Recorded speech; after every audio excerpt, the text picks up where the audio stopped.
Hey, Mike here. I just wanted to let you know that you can listen to Dark Poutine early and ad-free on Amazon Music, included with Prime. You're about to listen to a historical episode of Dark Poutine. After episode 149, you will find Scott is no longer with the show. In an effort to maintain continuity and offer listeners as many episodes as possible, we are leaving the episodes in which he co-hosted intact. Thank you.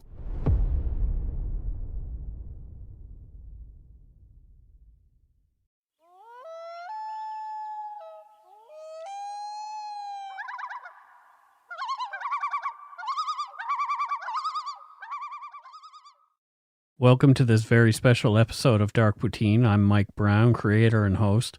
With me, as usual, is my good friend and co-host, Scott Hemingway. Say hello, Scott. Hi, everybody.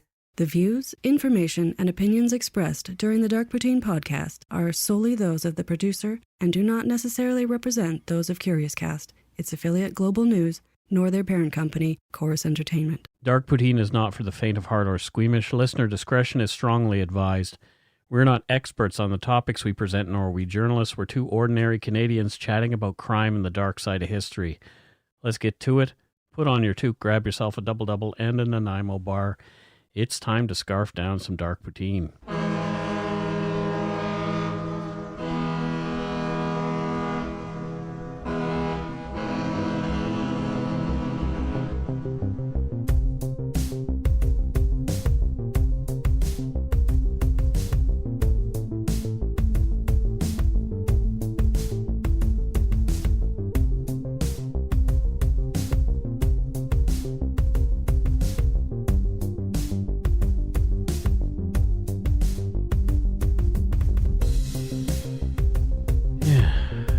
And even more people are feeling anxious and depressed. And it's not only with the COVID-19 stuff, but the news in my home province has a lot of people shaken. Yeah, Canada's been quite rocked by it. And I'm aware some have used this service over the past week, so those who don't know about it will know about it now. Listeners who feel they are in crisis can contact the crisis text line in Canada by texting HOME to 686868. In the US or UK, text HOME to 741-741, and you'll be matched with a volunteer counselor who is supervised by a licensed trained mental health professional. Crisis text line is free 24/7 support for those in crisis. For more information, textline.ca in Canada or crisistextline.org globally. And this week is going to be a very different show. There won't be a lot of banter. In fact, probably none. We will have discussion, but there won't be our usual banter. We're going to save our voicemails and shout-outs until next week out of respect for the victims of this recent tragedy. After the events that took place in Nova Scotia on the weekend of April 18th and 19th, 2020, I feel heartbroken, and I needed to connect with my people. Putting this episode together has been emotionally rough, but I felt it was important to cover the impact that this unimaginable tragedy has had on friends and families of the victims, other Nova Scotians, and other Canadians. I was born in Nova Scotia. The province is world-renowned not only for its beauty, history, and amazing food, but for its people, who have been lauded and continue to be the warmest and most compassionate culture on the planet. Even though I've lived in British Columbia for many years, my heart belongs to Nova Scotia. That will never change, nor do I want it to. We'll give a brief description of the events that took place, but have chosen to hold back many details as the RCMP investigation is still ongoing. One of the details that will not be provided is the name of the gunman. If you're curious about his name, you can Google it, but personally, after the actions he undertook this last weekend, he doesn't deserve to be remembered with a name. His name shall not and will not define Nova Scotia. In the words of Canada's Governor-General, this is not who we are. This episode is dedicated to the victims, their families, their friends, and for the many Bluenosers far and wide who are in pain due to this tragedy. It's my wish to help folks grieve and learn at least a little bit about a few of the friends and neighbors who were taken away so senselessly. The scope of the rampage was massive, leaving RCMP investigators with 16 crime scenes spread over more than 100 kilometers of the tiny province. As of this recording, one RCMP constable was murdered along with 20 other adults. a 17-year-old girl, and an unborn child. As well, in this episode, you'll hear audio taken from various sources with intermittent commentary from Scott and I, but less than usual. We will also provide audio interviews that I had with people who were friends with at least one of the victims, and one in particular who lives right across the street from the Portapique Beach Road where the rampage began. Not too sure what to even say. I mean, this is just, it's all just so raw. And the more I hear, the more it tears my heart apart. One thing that stood out to me in all the conversations was that there's a true concern for others. Some of the folks felt an amount of guilt for feeling badly, as they were not directly family and didn't want to co-opt the pain of others to draw attention to themselves and away from where they perceive the attention should be. But they're hurting too. It's such a Nova Scotian sentiment. Yeah. Portapique is a small rural community with around 100 permanent residents in northern Nova Scotia, just over 30 minutes from Truro. The village doubles in size in the summer months as cottage owners come to get away from the larger towns and cities and relax in the quiet and enjoy this piece of, as Nova Scotia license plates say, Canada's ocean playground. Did you say only 100 residents in Portapique? That's right. Wow, okay. And it balloons to 250 in the summer, so wow, it's still tiny. I hadn't realized it was that small. That calm was shattered on the evening of Saturday, April 18th, 2020. The gunman and a female friend had some kind of significantly violent altercation that culminated in her being beaten, tied up, and left in a residence he owned in Portapique.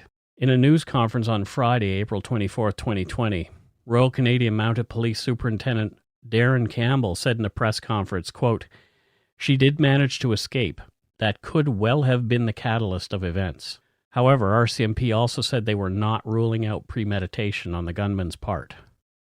Terrified for her own life, the woman hid in the woods overnight. Just after 10:26 Atlantic time, RCMP officers attended reports of gunfire on Portapique Beach Road off the number 2 highway. The first victim police encountered was a man who was fleeing after suffering a gunshot wound. The man said he'd been shot while driving by somebody who was driving what appeared to be a police vehicle as it passed him.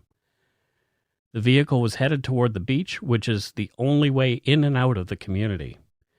The man was taken to hospital, but has survived.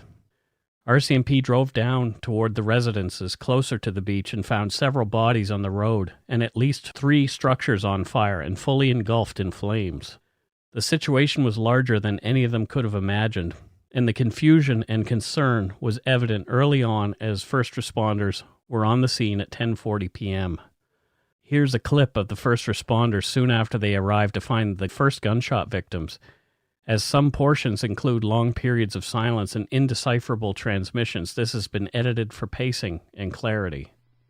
86. Go ahead.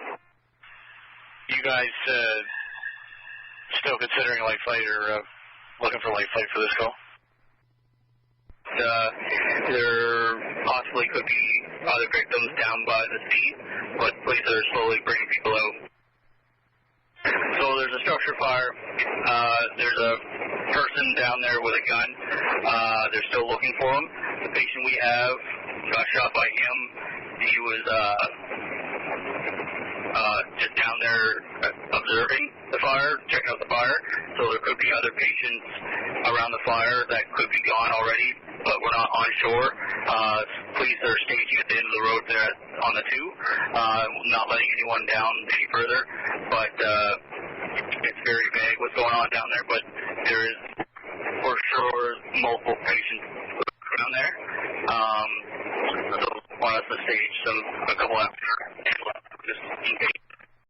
So I'll clarify what he said there at the end. If you couldn't quite make it out, the dispatcher was asking whether they needed a life flight, which is the air ambulance. And the responder didn't really answer that. But at the end, the first responder indicates that it's best to stage extra ambulances just to be safe, as they know that there's more people. They called them patients down there. And they were not aware at all of the scope of the incident at that time. Yeah, it sounds like because it's so fresh, they're thinking at that moment it's localized to just that area. The RCMP Nova Scotia Twitter feed shows the first tweet to the public at 10:32 p.m., 4 minutes after the police arrived at the scene. It reads, #RCMPNS is responding to a firearms complaint in the #Portapeak area, Portapeak Beach Road and Bayshore Road and Five Houses Road. The public is asked to avoid the area and stay in their homes with doors locked at this time. Not everybody uses Twitter or monitors it closely, so many people were unaware of the events taking place in Portapeak. Yeah, if that were to happen in our neighborhood, I would have no idea, because Twitter isn't something I use for updates. Yeah, and some people there don't even have internet. So one of the members of our Facebook group, the Umberyard, who we'll refer to as Megan, lives in Portapeak, right across the street from where the RCMP are currently staged at the end of the street. Wow. Unknown to her at the time, she was dangerously close to what was happening. She was kind enough to share her experience from that night, as well as some of her thoughts and personal experiences with us. Here's a bit of my phone conversation with her. That night, we were just taking the dogs out for their kind of before bed walk and saw a massive fire. And so called 911 and they said that they were aware. So we assumed it was going to be people we knew because we could see where the fire was and it was right where their houses were. Mm-hmm. So my oldest son and I, he's 15, we jumped in the car and went over thinking it was a house fire and we wanted to, help or, do what we could do to help out. And we were just met with a bunch of cops yelling at us to get out of there. And I'm stubborn. I didn't realize what was going on. So I kind of hop out and I'm like, no, it's okay. We're friends with them. We're just going down to see if they can help, trying to explain. And now I know that they were yelling because they were incredibly panicked. But, so we just kind of turned around and left. And I remember leaving thinking like, okay, like, I don't know why they wouldn't let us down.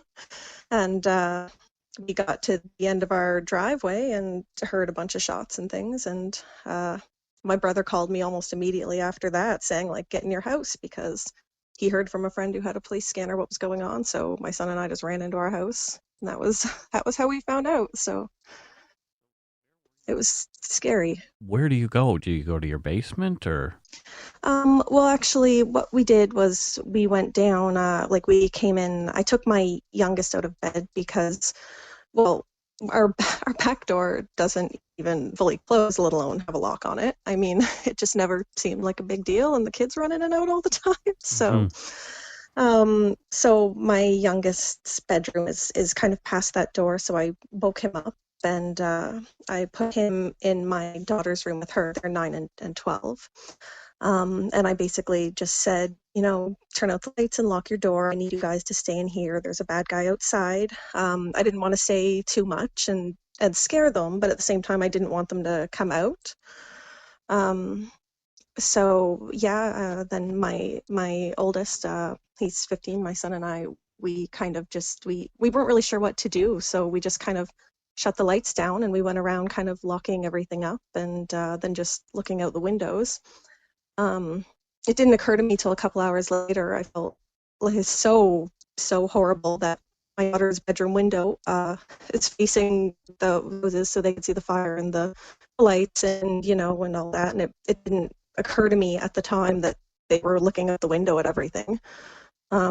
So it's definitely something I really, really regret doing. If I had been thinking a bit clearer, I would have put them in, a room on the other side of the house or down in our basement or something. But we have 3 large dogs who are very loud. So my son and I we just cracked a few windows because we kind of assumed if they heard anyone in the lawn, they would start barking because that's what they do. So we kind of just did that. We cracked a couple windows on each side. And then we really just the 2 of us were up all night just walking around, kind of just peeking out and, just keeping an eye on everything.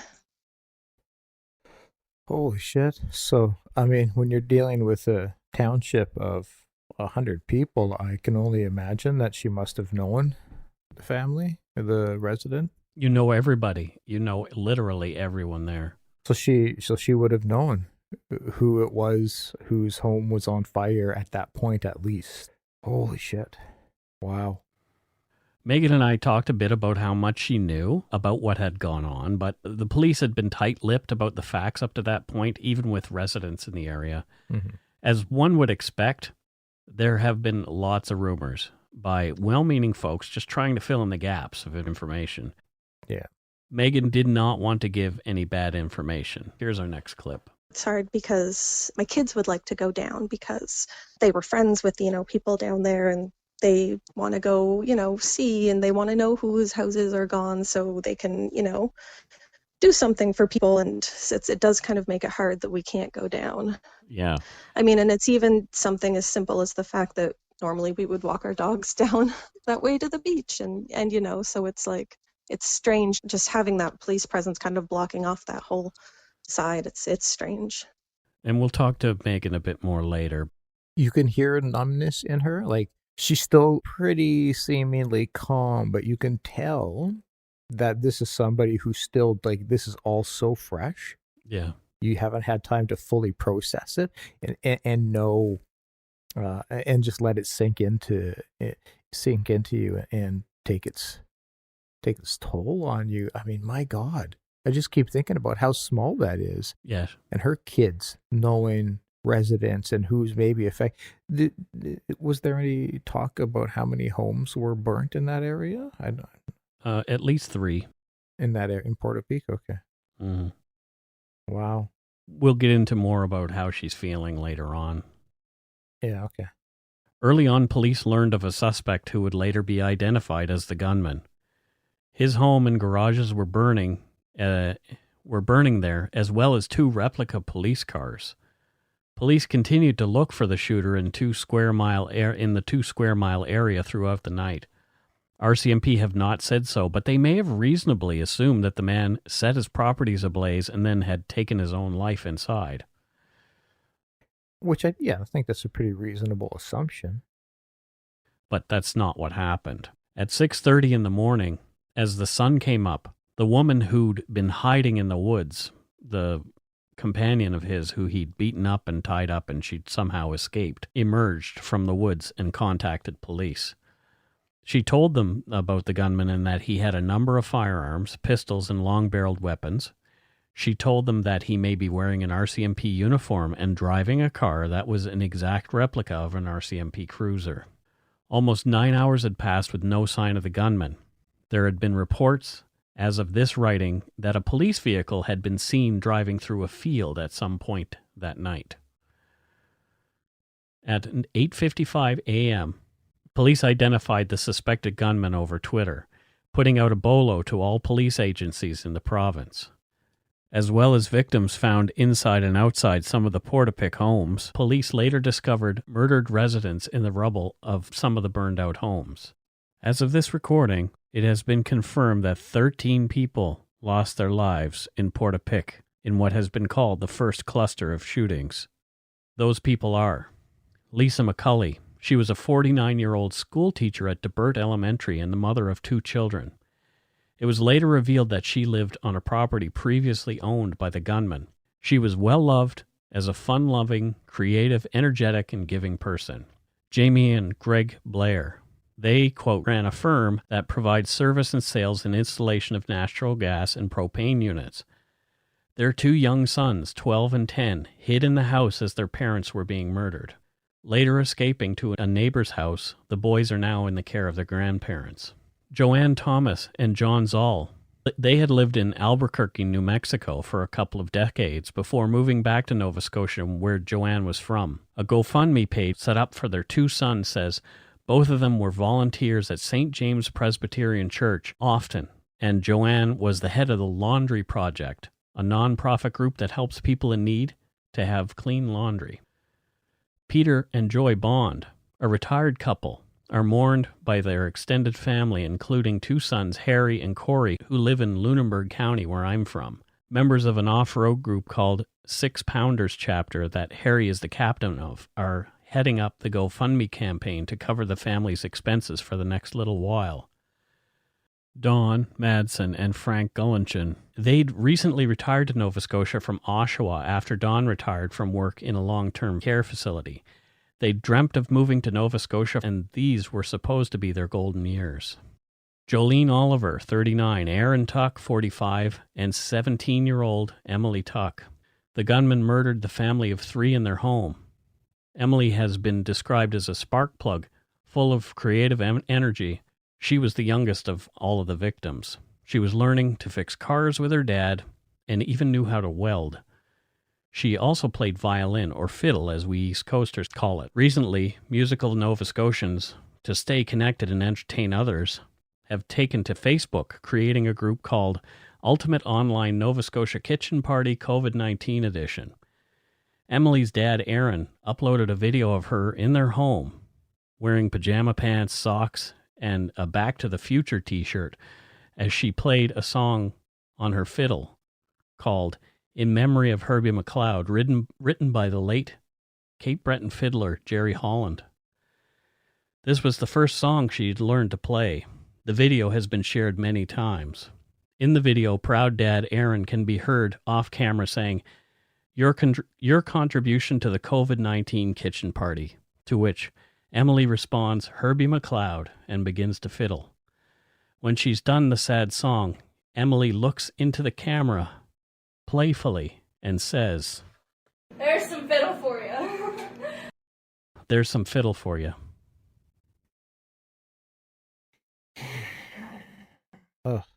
We'll link to the entire video of Emily playing her song on darkpoutine.com. Tonight on the memorial that was on CBC, we watched some other Nova Scotia musicians playing along with her to that video. It was quite stirring. Oh, man. We'll learn more about Emily Tuck when I read the message that the mother of her boyfriend sent me after the recording of this episode with Scott. The final person we have to speak about who died in Port-a-Pic that night is a man named Corrie Ellison. Corrie was 42 and had difficulties with his vision. He'd been visiting his dad along with his brother, Clinton, when they saw the glow from a large fire nearby. Corrie went to investigate the fire, and his brother Clinton followed later, finding his brother's body on the road. After seeing a flashlight coming toward him, Clinton fled into the woods where he also hid for the entire night, fearing he would be killed. And I've seen some video of him. CBC interviewed him, and he is a very, very traumatized man. Oh, God, I bet. 12 hours after the initial 911 calls from the Port-a-Pic area, a second series of 911 calls began coming from an area over 40 kilometers north near Wentworth, Nova Scotia. This was on Hunter Road in Glenholm. There, the gunman went to a home of 2 people he knew, Sean McLeod, 44, and Alanna Jenkins, 36. Both were corrections officers. The gunman murdered them in their home and then set fire to the house. Sean and Alanna have been described as simply nice people. From a Global News report, quote, Taylor McLeod, Sean's daughter, told the Canadian press the couple deeply loved and cared for her little sister, and Taylor's daughter. They would have done anything for anybody, and they always made sure people were welcome in their home, she said. A neighbor, retired fireman Tom Bagley, saw the fire and rushed over to see if he could help. This is when the gunman shot him.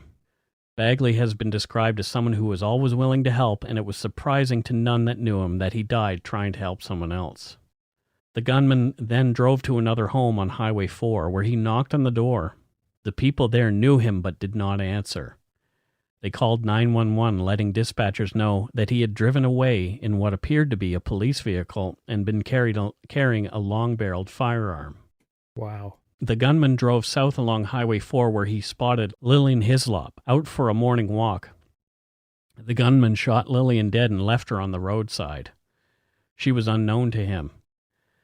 Maclean's magazine quoted Lillian's friends saying, quote, she was always friendly and cheerful, and she and her husband volunteered regularly in their community, helping set up dinners at the local recreation center, end quote.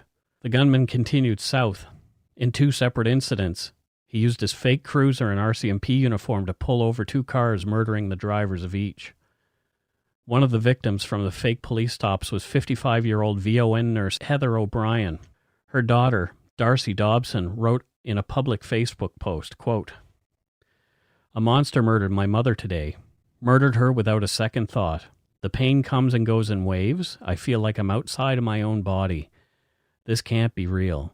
At 9:59 a.m., she sent her last text message to our family group chat. By 10:15, she was gone. She drove down the same street in the same town she drives through every single day. She was kind. She was beautiful. She didn't deserve any of this. Darcy went on to say, I want everyone to remember how kind she was, how much she loved being a nurse, the way her eyes sparkled when she talked to her grandchildren, and the way she loved Christmas. Let those things define her, not the horrible way she died. Good, beautiful sentiment. Another person pulled over and killed by the gunman was a newly pregnant woman and mother of a toddler, and also a VON nurse. Her name was Kristen Beaton. Her husband, Nick, who has been vocal about ensuring proper PPE for nurses during COVID-19, later posted, quote, she cried every day before and after work, scared to bring this COVID home to her son she loved more than I could even imagine anyone could love one person. We need to be her voice now. So please, for Kristen's sake, protect the ones who are protecting us. Oh my God. Oh my God. The gunman turned onto Highway number 2 and made his way toward Shubenacadie. Next, the gunman initiated a confrontation between two RCMP officers in separate incidents, Constables Chad Morrison and Heidi Stevens. Here's some detailed audio of what happened next, according to RCMP Superintendent Daryl Campbell at a press conference on April 24, 2020, as obtained by Global News. So during that period of time, it was both Constable Chad Morrison and Constable Heidi Stevenson. They were on shift and working out of the RCMP Enfield detachment on the morning of April 19th. Both were communicating on their police radios with each other, and they had arranged to make a meet. Constable Morrison was waiting for Constable Stevenson at Highway 2 and Highway 224. What appeared to be a marked police vehicle then approached Constable Morrison.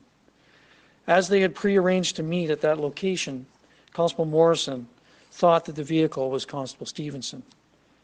The approaching police vehicle was actually driven by the gunman. The gunman pulled up beside Constable Morrison and immediately opened fire. Constable Morrison received several gunshot wounds, and he began to retreat from the area, driving his vehicle away from the scene. He notified other officers and dispatch that he had been shot and that he was en route to an EHS station, emergency medical attention. During that time, Constable Heidi Stevenson was nearby, believed to be driving northbound on Highway 2, while the gunman was traveling southbound on Highway 2 at that time. At that point, both vehicles collided head-on. Constable Stevenson engaged the gunman. The gunman took Constable Stevenson's life. He also took Constable Stevenson's issued sidearm and her magazines.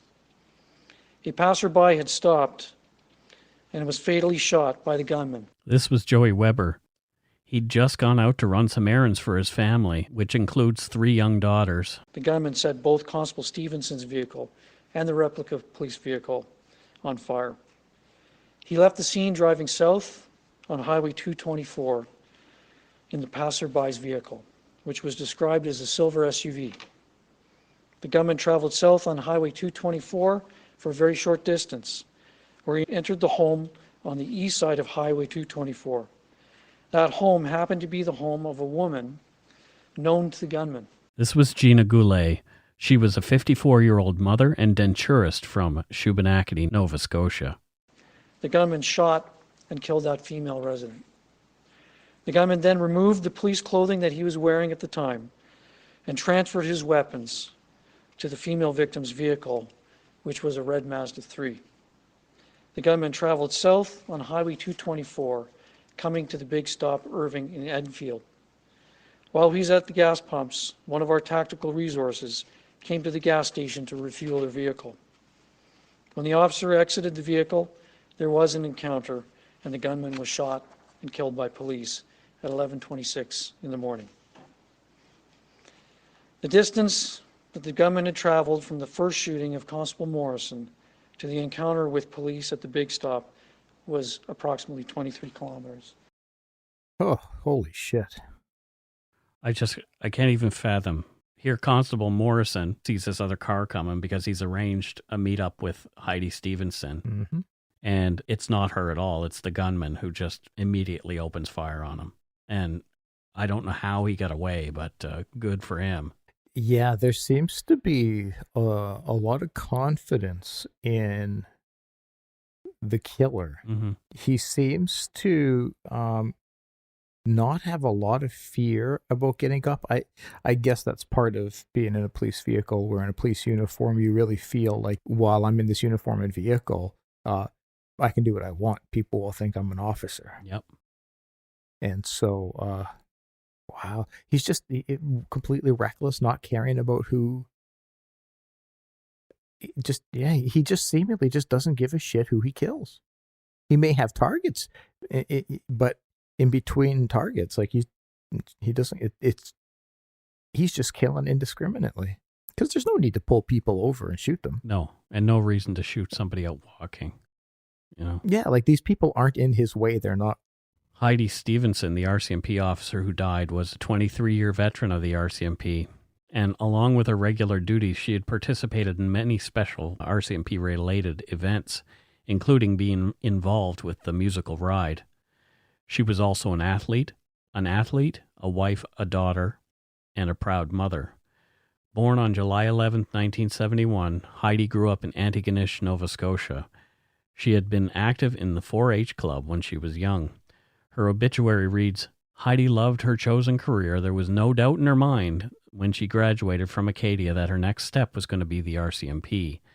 Reaching that goal wasn't always easy, but her incredibly strong work ethic, driven personality, and resilient nature got her to exactly where she wanted to be. It continues. Heidi was the neighbor who waved at everyone. She was the busy parent who volunteered at school. She was the friend who delivered cinnamon buns and homemade bread. She was the second mom to many kids who came over to play. She was a gentle smile when you needed it most. Heidi made an impact on this world, and words can't begin to express how much she will be missed. And her fellow officers have to investigate her death and what happened. I know I have some friends who are in the RCMP back in Nova Scotia, and I was texting with one of them the other day and just asking him how he was doing. And he said he was having a really rough time. And then he started just one-word answers. And he said, I'm sorry, I'm a little busy because I'm doing security at one of the scenes. So it is a small province. Yeah, and then even smaller townships. It's just, you hear officers talk about when another officer gets killed, how difficult it is on them. Now imagine that officer is a teammate of yours, a coworker, a close friend of yours. Well, we'll take a break right here and come back with some exclusive audio reactions from some friends of a few of the victims and members of nearby communities.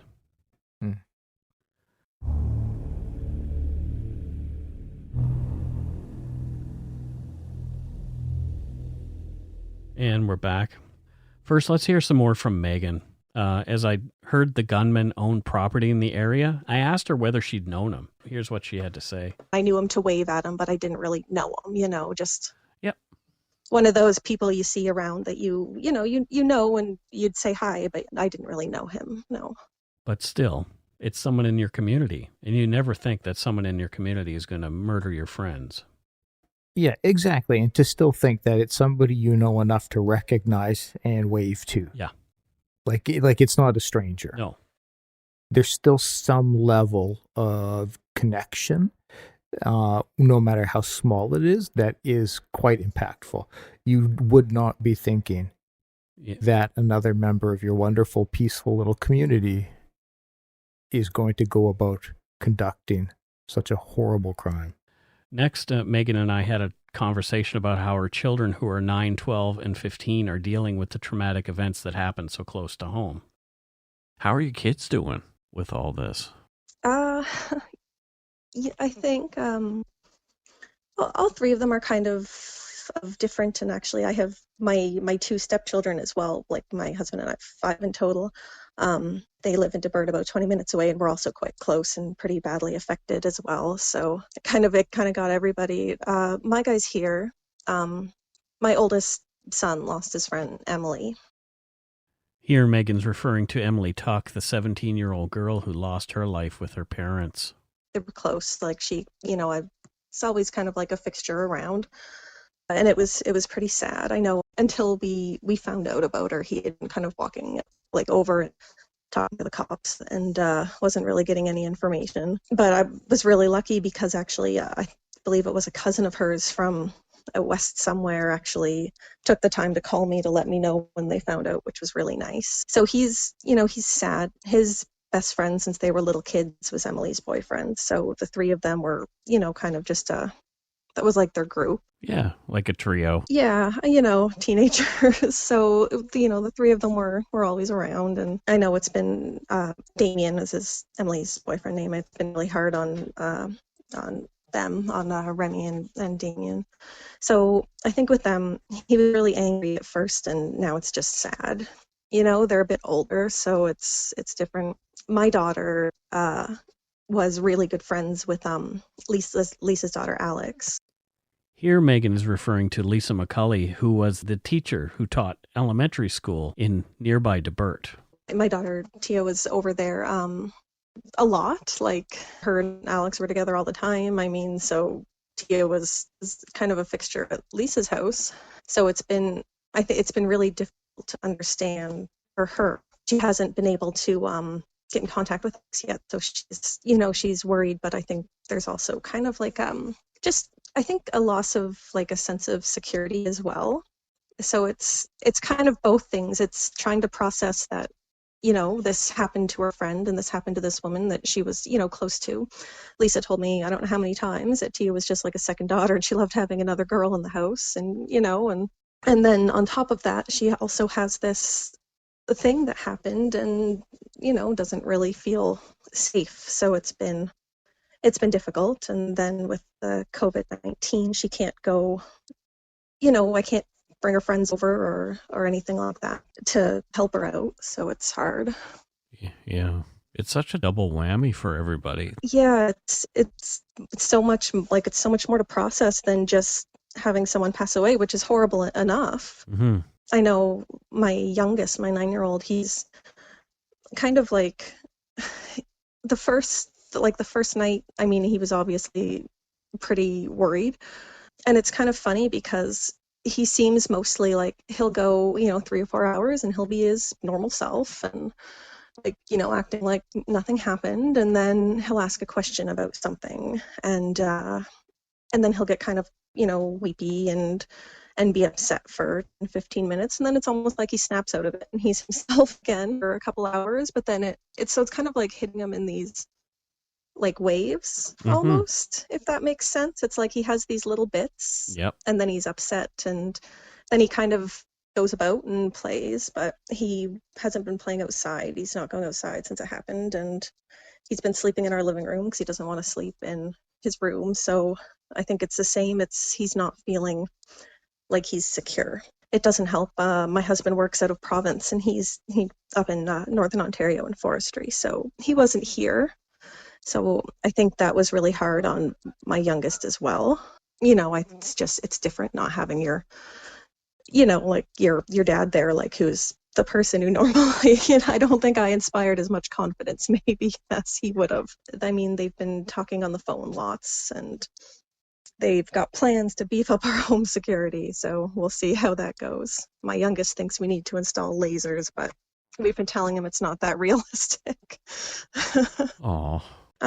I'd love lasers at my place too. It would be great, but yeah. So I think with him, losing people is more of kind of an abstract concept to him right now. But I think he's definitely feeling that loss of his kind of sense of security in his home. Definitely. Is anybody offered the folks in your neighborhood like trauma counseling or anything like that? Or yes, actually. Like so many people, like their teachers have reached out. We've had so many people reaching out and offering help. I know my daughter's taken advantage of Kids Help Phone.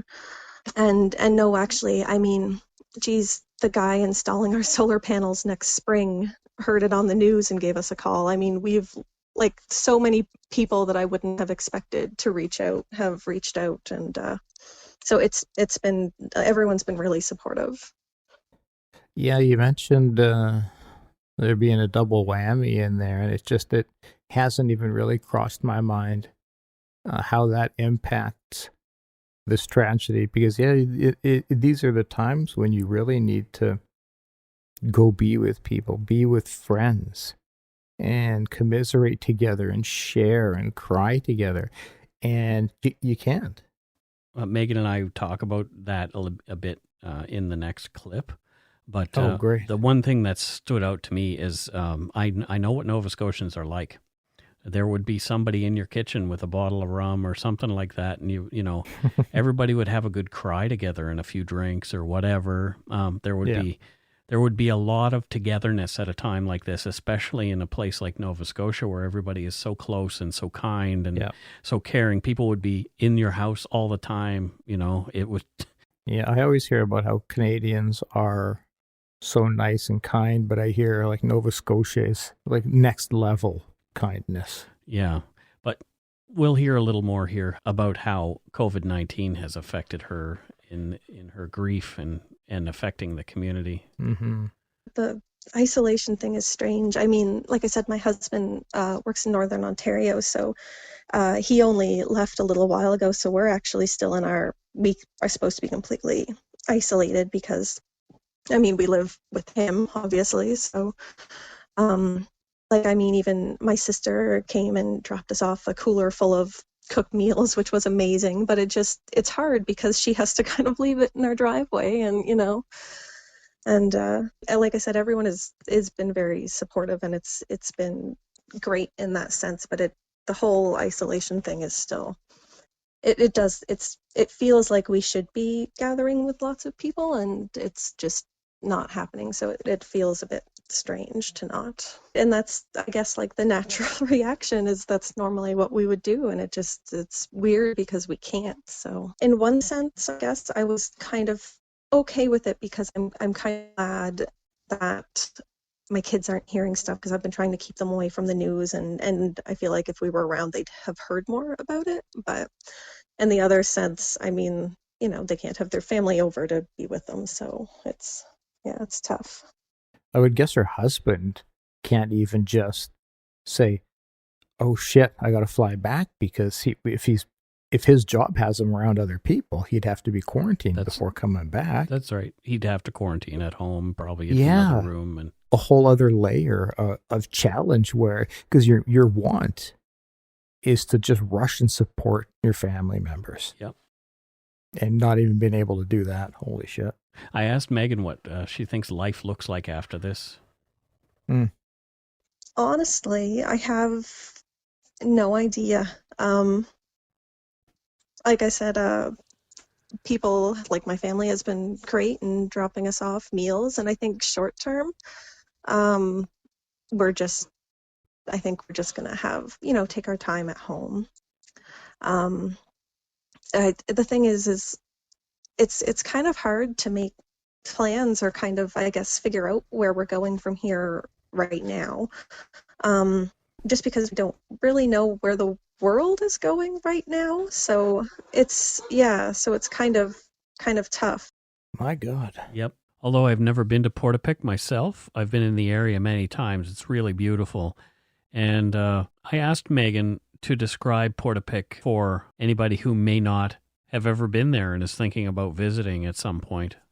If you wanted people who are from away, who don't know about Portapique, before this all happened, how would you have described your community? Oh my goodness. I would say quiet. Like I said, I've been out here about 4 years, and it's kind of everything we were looking for in a place. I mean, we kind of have like freedom to do our own thing. It's peaceful. Our neighbors are all amazing. It's beautiful out here. I mean, before this, I never worried about the kids kind of taking off and doing their thing. Like, it was the kind of place I really wanted to raise them in because it kind of reminded me of where I grew up.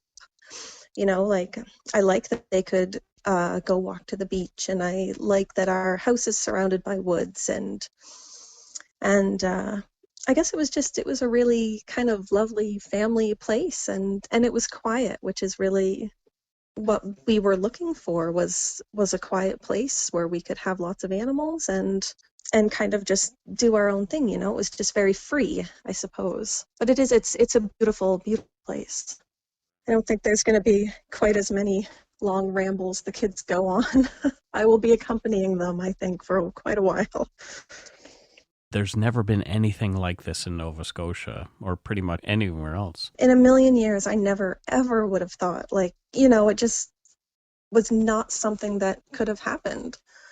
And I think that's kind of the scary thing too, is that was the appeal of this place too, for me especially. Like, I moved out of town to come out here because that is really how I wanted to live, how I wanted to, raise my kids, to have that freedom that I had when I was a kid, to just take off and, and go out for 3 to 4 hours and, pack a few snacks and then come back before dark. And it's just, that's what we were looking for. So I think it'll get back to that, just not right now. It's all so raw. So raw. This isn't a time when it's really possible to predict the next day, let alone 6 months from now. Megan talked a little bit about how these events have affected her and how she's holding up.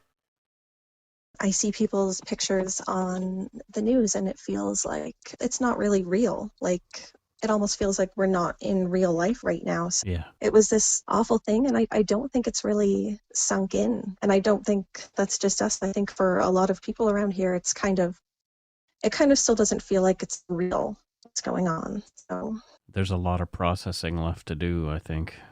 Yeah, I think that's what it is it's gonna take a lot of time. I know my little brother passed away a few years ago, and it's funny kind of because I remember thinking, like, the first even 2 or 3 weeks, I felt like I was okay with it. And then after that, like, 1 month mark hit, that's kind of when it hit, and that's when that's when I really started.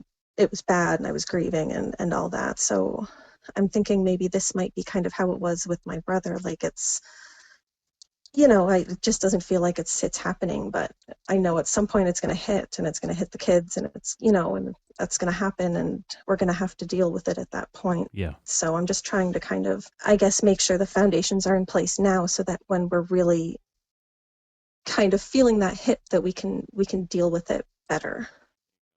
If that makes sense. Yeah. That makes sense to me. Yeah.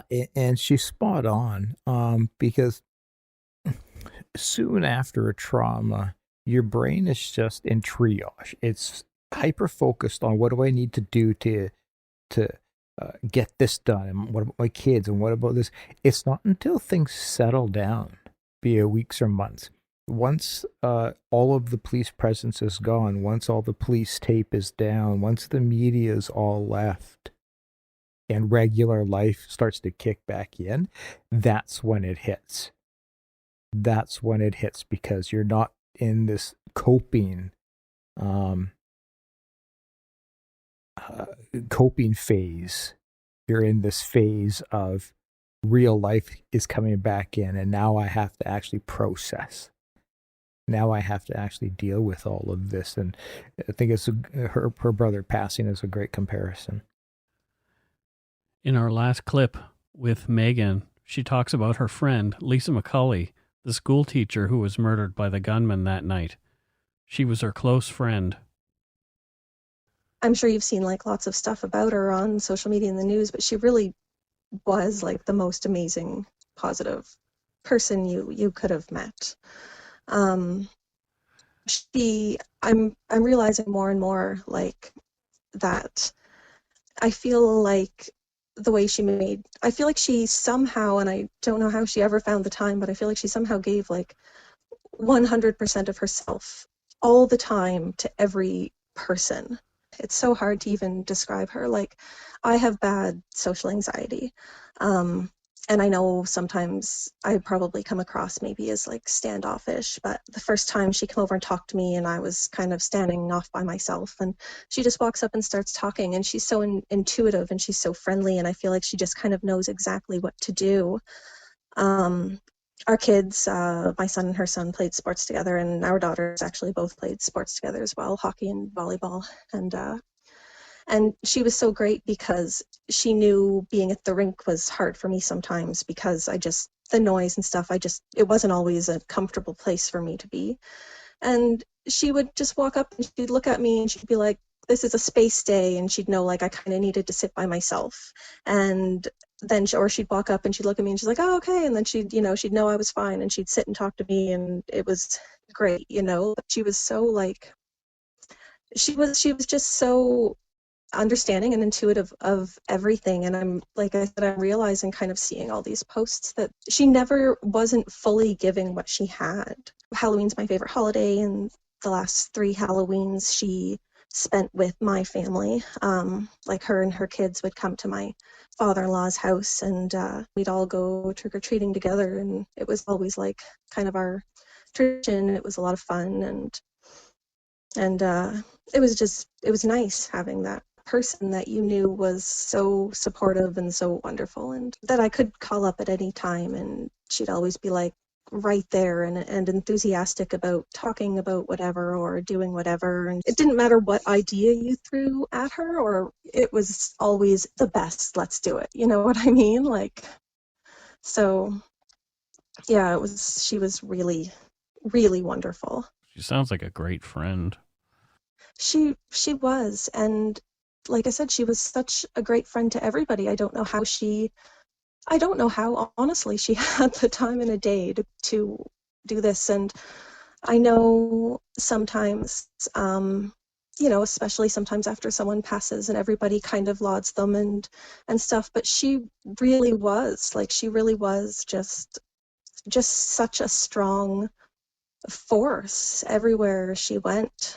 I know, even if she was upset about something or wanted to vent about something, and she'd text and say, want to have coffee? I mean, I can't count the amount of times I'd go over thinking we were going to have coffee and she'd be waiting with like travel mugs because we were going to power walk and have our coffee because she, was frustrated about something, or like she didn't stop, like it was just, I honestly I don't know how she could have like done all the things she did and been so much to so many people, but she really was like, yeah, she was absolutely lovely, and she just gave so much to so many people. She made my daughter feel so special. Like every time Tia was over there, I'd always get a text saying Tia did this and it was wonderful, and and just, she was so positive and reaffirming, and just, yeah, she's just a really, really good friend, and she was a really good mom. That's the kind of person I always aspire to be. Exactly, yes. I mean, I feel like I would be exhausted living her life for 2 days, but she seemed to just thrive off it, like. And I've enjoyed kind of reading everything, because now kind of reading everything that everybody's posted, I mean, it wasn't just me. It was, I think, her whole life, just everybody was just so much to her and she was so much to them, like she's just the most understanding, like friendly person. I wanted to really thank Megan for sharing her story with us, and we appreciate that you took the time to do it during such a terrible time in your life. Yeah, absolutely. Thank you so much. Hearing her describe her friend, you both were talking about how it's like, it's always the good ones, it's always the ones that everybody wants to be. I remember when my aunt passed away from breast cancer many years ago, and I remember my mom describing her, and it was like, oh, she was the white sheep of the family. Because it was a family of black sheep, and the white one stood out. But it's like, it's always the one. It's like, God, it's always the good ones. It seems like. Gina Goulet was the final victim of the gunman. She was a 2-time cancer survivor and was full of life and known for her broad smile. My lifelong friend from Bridgewater, Dennis Woodworth, posted on Facebook that he'd known Gina and was devastated. I reached out to him by phone and spoke with him in Cuba. This is where he's currently living and locked down in his home due to COVID-19. I asked him to share a bit about his feelings on learning about Gina's murder and tell me a little bit about Gina. And here's what Dennis had to say. Yeah, I mean, I don't even know. I was more numb than I was anything. Tanya was very upset. She's a very good friend of mine. They were very close. And they were traveling buddies to the Caribbean. That's where we met Gina and Tanya and Brian and Kim. And, I told her, I said, I just won't give this guy 30 seconds of my life to mourn. I'll just celebrate her life and remember her for all the great times we had and all the fun that we had with each other as a group. And she was the life of the party. She had a huge smile all the time. She was a single mom, raised her daughter and did a great job. And Amelia's fantastic. And, you see something like this and the question why isn't enough. It's how can we try to prevent things like this in the future? Yeah, and she loved horses. Her life was very therapeutic around horses. And her daughter and her friends. And the thing is, she was adventurist as well as him. So it's evident that at some point there must have been some kind of conflict or that caused him to put her on that list, So have you heard about a list or something like that? Because I haven't heard any of that. Yeah, no, I've been told that. Now it's hard to verify, but I was told by pretty reliable sources. I mean, this guy was mentally very much and planned. I mean, it's planned. So anyway, to see someone like Gina and many others get in the way of that idiocy. I use a phrase, Mike, all the time, and Glenda doesn't understand it sometimes, that I'd rather live for 50 years than exist for 100. Life's about living. Life's about experience. Life's about creating something with the energy that you have in the world and doing something as hopefully as positive as you can out of what you do. And you learn those lessons very quickly when you see something like this happen. The power is in the story and remembering people for who they were and what they represented. And, it's just amazing to even think that somebody would be as selfish and to even consider something like what he did. But, I mean, she gave me a ton of great memories that we had a great time, and there was never a conflict or argument. I mean, it was always just, enjoying each other's company as a group. And, we always did things, whether it was, concerts or events or campgrounds or whatever. And, it's just a shame. And this is affecting, you talk about the ripple effect, the immediate 20 people that's killed, but the ripple effect of the hundreds or even the thousands of people that it affects. And then psychologically, as a province and as a country, the country we live in, you never expect to hear little town, Nova Scotia, an idiot goes off and kills 20 people. You just don't ever expect to be living in that kind of society. Dennis is a pretty good egg. He puts things the way he wants to. I think it's good. Yeah, I really like the cut of his jib. I really like that the thickest accent, Nova Scotian accent we've heard is from a guy in Cuba. Well, yeah. We grew up around the corner from each other, 2 doors down, in fact, kind of. Mm-hmm. We hung out a lot when we were kids. He's in Cuba as his work has taken them there. His site, Caribbean Baseball Goodwilltours.com, talks more about what he does, and it says, we take players, coaches, and families to experience what most would only dream about. Our goal is to give Canadians and Americans a life learning experience that includes taking much-needed baseball equipment to countries that are considered the very best in the world with talent, but are very deprived in availability and equipment. Well, that's brilliant. He does that. It's not just baseball. He does it with some other team sports as well. But Dennis has always been a kind of a sporty guy, and it's really cool to see something that fits him so well. And like I say, he's a really kind guy too. Yeah, I got that sense hearing him. Yeah, he's a connector, like you and I are. He likes to connect people together and get people on the right page with each other and all that kind of stuff. So. Again, to learn more about what Dennis does, CaribbeanBaseballGoodwillTours.com. I spoke with another lumberyarder, Cheryl Higgins, who has connections to a couple of the victims, and we talked about her experiences. She and I are also connected through another of my oldest friends, Cyril Vino, who she met teaching high school in the first years that she was doing that. Here's what Cheryl had to say. Where were you when you first heard about all this stuff going on? Well, we just woke up, actually. It was Sunday morning, so I slept in a little bit. It was a little after 9, I guess. And woke up, flipped over my phone, and there was news that there was an active shooter in Portapique the night before. And so, it was alarming that they didn't have him yet. But, in Nova Scotia, usually when something like that happens, they take care of it and we don't have to worry about it.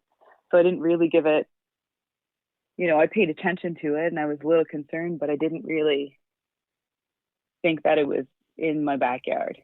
Yeah. And when you realized it was in your backyard, what was it that, tipped that off?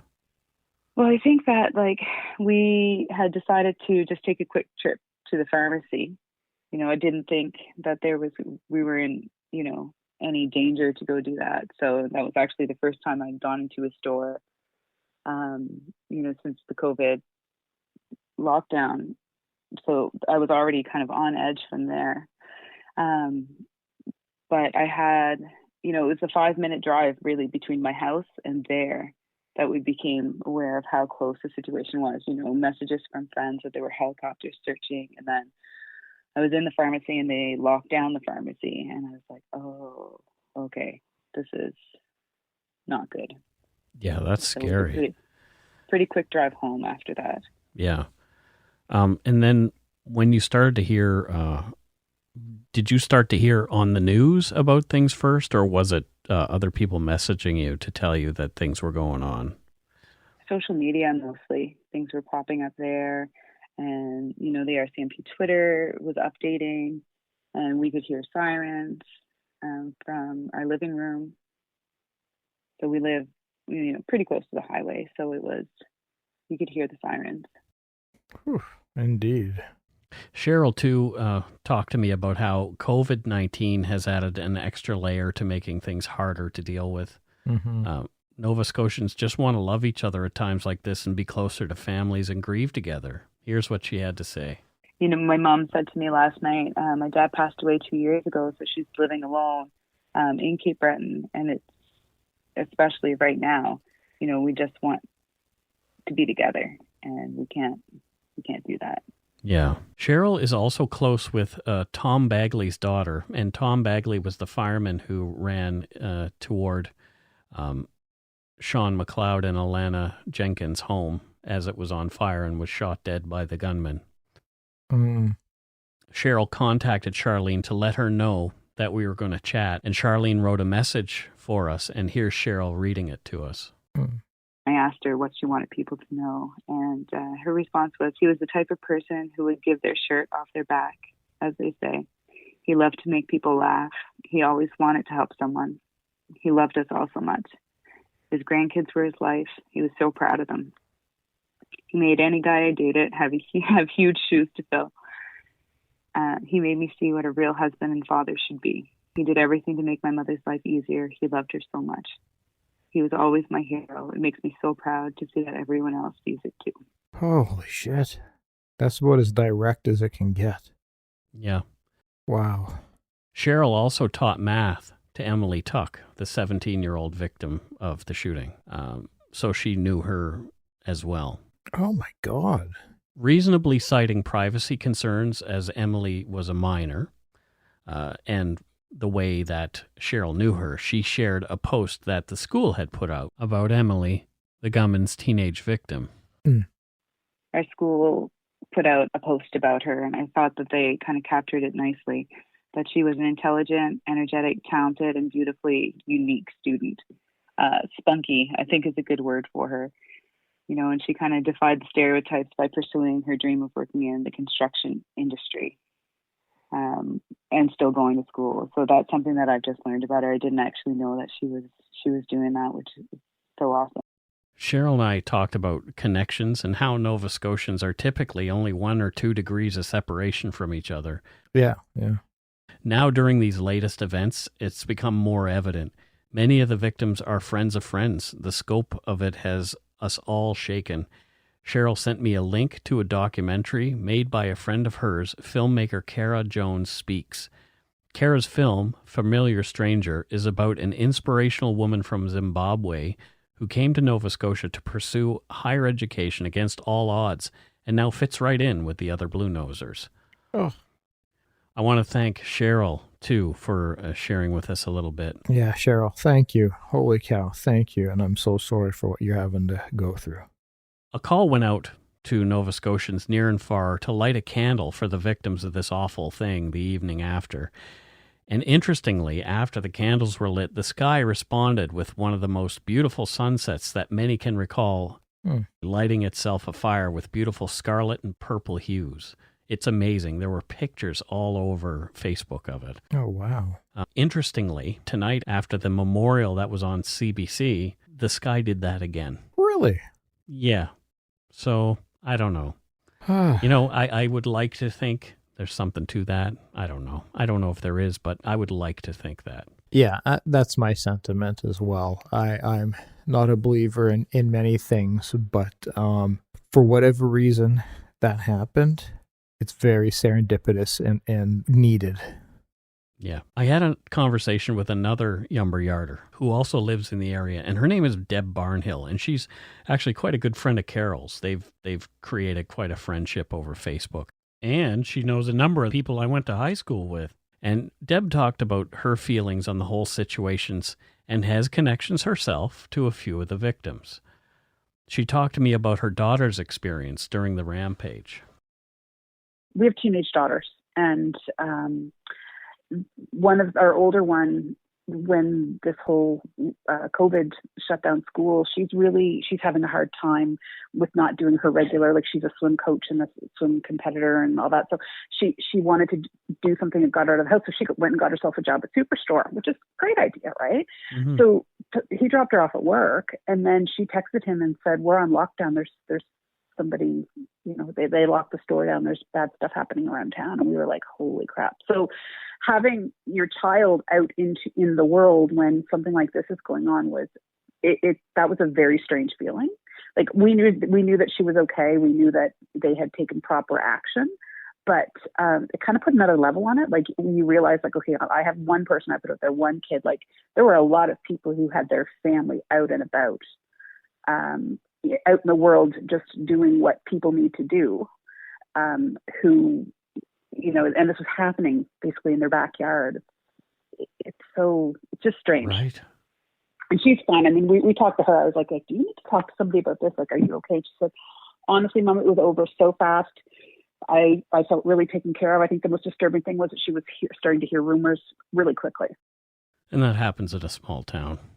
Oh, even a large town, people want to speculate. People want, they could just be misinformed, and misinformation just can spread like wildfire. Yeah. Deb shared that she knew Sean McLeod and Alanna Jenkins, the murdered corrections officers from Glenholm in Wentworth. And here's what she had to say about them. The Jenkins and McLeod home, and that's actually the couple who our family knows, is that the firefighters arrived, but they had to be held back from the scene because of the shooting, the shooting situation. So, you know, they actually had to watch the house burn to the ground because they couldn't go in there because there was an active shooter situation. I mean, like, it's just unprecedented for this person to be, this monster to be, you know, basically just roaming the countryside, shooting people and lighting fires and moving on to the next one. It's it's really hard to understand, really hard to comprehend, and to sort of put it into context of this tiny little place. Deb mentioned how close the corrections community is in the Truro area and how hard they'd been hit. So the corrections community, I would say, is extremely close in Truro as well. Mm. And Sean and Alanna were very well known in that community because they were both in corrections for a really, really long time. Right. And I have some friends who are in that community, and I remember we used to always sort of mention, Tanya used to always say to each other, like, yeah, they keep to themselves because that's where they're safest. Like they're a family. So I think corrections people are they sort of stay within the community of corrections people. Like they're all very close. They work in very intense environments and they have each other's backs all the time. And so they're like a family when they're out of when they're out of the environment. They still spend a lot of time with each other. Oh. So the corrections family has been hit particularly hard with this loss too. I think that they're particularly, actually I was chatting with a friend within that community today. I kind of, you start to check in on your friends, and I was sending one of my sort of, hey, checking in, call me if you need me kind of text. And she said that it's been pretty rotten. It's pretty rough. My friend's husband has worked with Sean at Spring Hill for a couple of decades, I think. Like they've worked together for a really, really long time. Yeah. And, I'm not sure like how that happened with them, like what the story was with them. Yeah, I don't know what the connection is. So that family, he has kids who I know. Mm-hmm. So I am friends with his ex-wife, and he has kids who are in their early 20s and in their teens. So his two daughters, and they were all very close. And so Sean and Alanna, I think they've been together 3 or 4 years. I remember when they started their relationship. So they've been pretty tight with the kids for a really long time. I know that the kids were not at the house in Wentworth when that happened. They were elsewhere. So his older daughter is married and has a little girl. So she would have been at her family home, and then I guess the younger daughter, who's 17. Would have been with mom that weekend. Yeah. So it kind of sounds like he went from Portapique over to there, and I don't know why he ended up there, but that he knocked on the door and just went at it, and then burned the home. By the time anybody knew what was happening, they were gone, and they couldn't get to the house because of the shooter situation. They couldn't get in. This is just mind-blowing, the scope of this tragedy. It reminds me a bit of, I don't want to say his name either, but the the terrorist in Norway who then went to the island. And that's the only thing comparable that I've been able to come up with. Well, you've got the long distances traveled, mass casualties. Yeah. Deb talked a little more about Sean and Alanna as people. They worked hard and they played hard. From what you heard, they both worked in the prison, but they were very social people. They loved their family. They had a 2-year-old or soon to be 2-year-old granddaughter who they absolutely adored. I've actually really enjoyed looking at some of their Facebook photos that Sean's daughters have posted of with the little girl. And they this time last year they took a big extended family trip to Florida, and there were pictures of them, in the pool with the little baby and just doing their family thing. They were just kind of down home, small town people. Yeah. They were just. I can't claim I knew either of them extremely well. I mean, I knew Sean for a long time, but not that well. Mm-hmm. But they were just kind of happy people who like to socialize and like to have a good time. Yeah. He liked to fish. He He liked his guy time. He liked to fish. He had really good friends he worked with at Spring Hill. Mm. He was kind of a guy's guy. Just regular folks. Yeah, exactly. Deb and I talked a bit about how people are feeling and how some, myself included, just want to come home to Nova Scotia right now more than ever. Mm-hmm. And here's what we chatted about. Mental health-wise, there are people I worry about, and I worry about me sometimes too. Like I thought I was doing great, and then I was on a conference call yesterday with my work people, and they asked me how I was doing, and I burst into tears. Like, it's just stupid stuff, and it's again that feeling like, well, this isn't my loss, but it's Nova Scotia's loss, and that's kind of, we all kind of take that on. It's the kind of a place where it doesn't really matter if it was your family member. Yeah. Maybe it sounds corny, but like Nova Scotia is our family. It's true. You feel that, don't you? I totally feel that. Yeah, you feel that. Okay. Another sentiment I've been hearing, maybe you felt this, is people have been feeling drawn to come home, and they can't. Yep. But people, like, my heart is in Nova Scotia. I would give anything to be there right now. Even though there's nothing that you can do for anybody here, other than, emotionally support, which I guess is no different under isolation than it is from a distance. But people are feeling very, very much like if you're not in Nova Scotia right now, you're not where you belong. Yep, that's exactly how I've been feeling. You're feeling it that right now, yeah. Oh my gosh, like I said to Carol, I want to go home. Yeah. I feel very emotional saying this, but I just want to go home. Yeah. And like you say, I don't think I can do anything other than just be there. Maybe it's about sharing it with the people who are going through it. I don't know what it is, but I'm not surprised to hear you say that. And I'm actually not surprised to hear you get emotional saying that, because it seems like there's an emotional loyalty here. We are from here. Yeah. We are always from here, right? You were saying you've lived half your life away. Yeah. But you're still from here, right? Yeah, there's nothing that's ever going to change that. I've never heard the expression emotional loyalty. That's really, really beautiful. Yeah, well, that is what, we call ourselves Bluenosers, but I think, that loyalty, that tried and true and blue loyalty.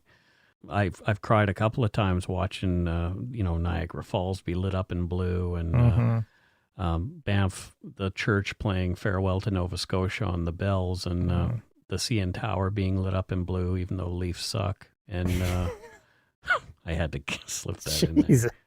But I needed to break this up just a little bit. Yeah, it's been an interesting time. Next, let's hear from Sarah Jollymore. She's the mother of Emily Tuck's boyfriend. Here's what she wrote. Emily was amazing. She wasn't my daughter, but she fit right in like she was. When I first heard about Emily, it wasn't from my son, it was from my daughters, who had seen pictures on my son's phone telling me, Bubby has a girlfriend. I instantly was like, better not. He proceeded to tell me his girlfriend was 17 and had 2 tattoos. My mind did the mom thing.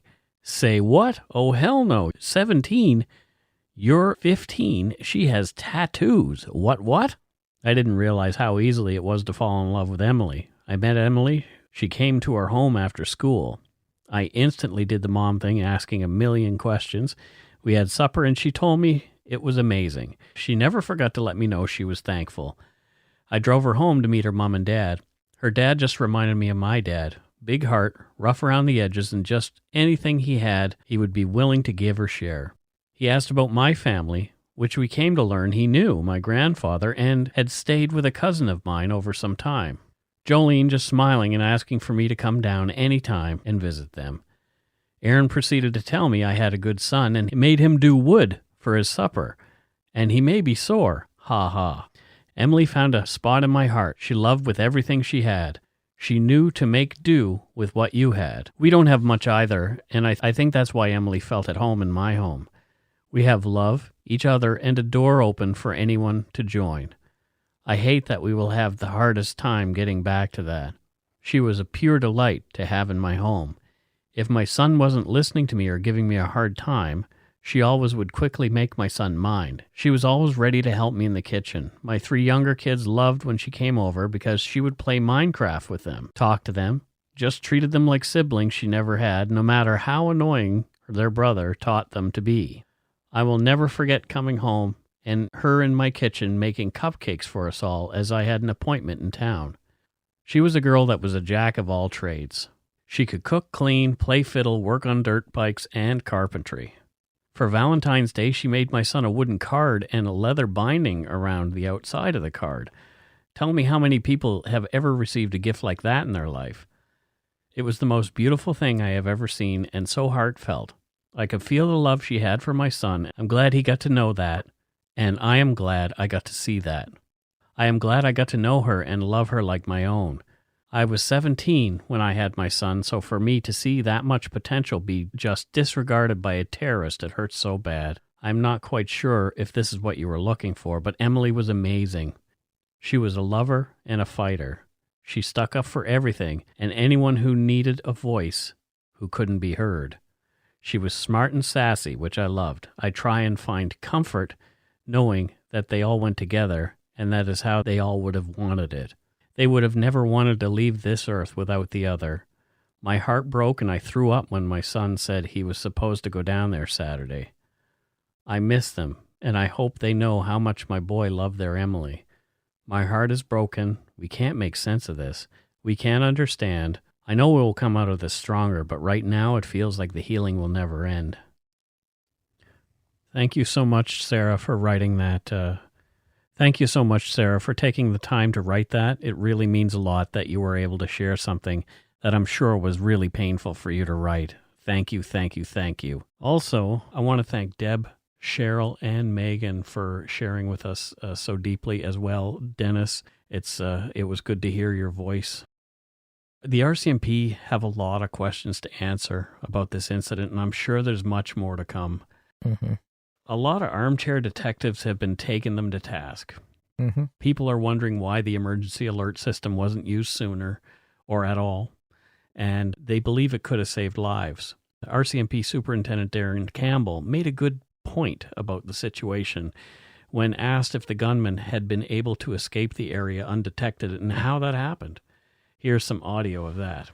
It is possible that the suspect was able to leave the area before the initial response. And I can imagine, I don't think it's difficult for non-police personnel or the public to understand that it would obviously complicate things. You know, I've been a police officer for almost 30 years now, and I can't imagine any more horrific set of circumstances when you're trying to search for someone that looks like you. The dangers that causes, the complications that causes.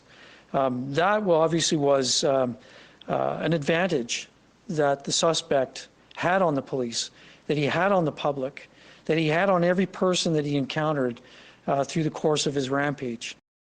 Mm-hmm. So there you go. I'm not qualified to opine on this, but someone in a post I read put it this way. Imagine every terrified Nova Scotian with a hunting rifle taking pot shots at RCMP because they're afraid. Yeah.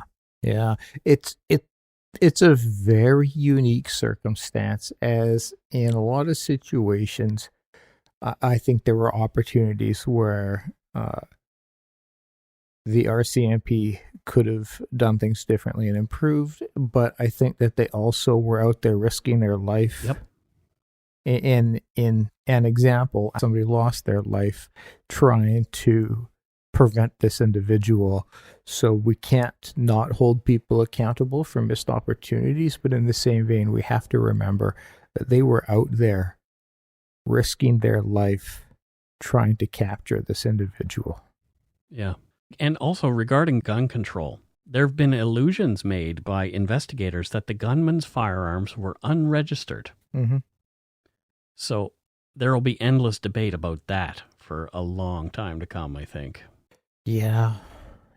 As there always is on both, there's leverage to be made on both sides of the argument, and there always will be. Yeah. So we'll leave this to the real experts. Yeah. And I don't doubt that there will be a lengthy official inquiry into this as well. Absolutely, there will. Yeah. For now, what's left for all of us to do is to grieve and to love one another. Yeah. We'll post links to the official GoFundMe pages for the families and places where you can leave online condolences. We want to end with Lisa McCully's version of You Belong to Me, as sung by her and her kids on March 23rd, 2020. Here they are. Here's a little goodnight song to all our friends and family. We miss you. From the McCullys.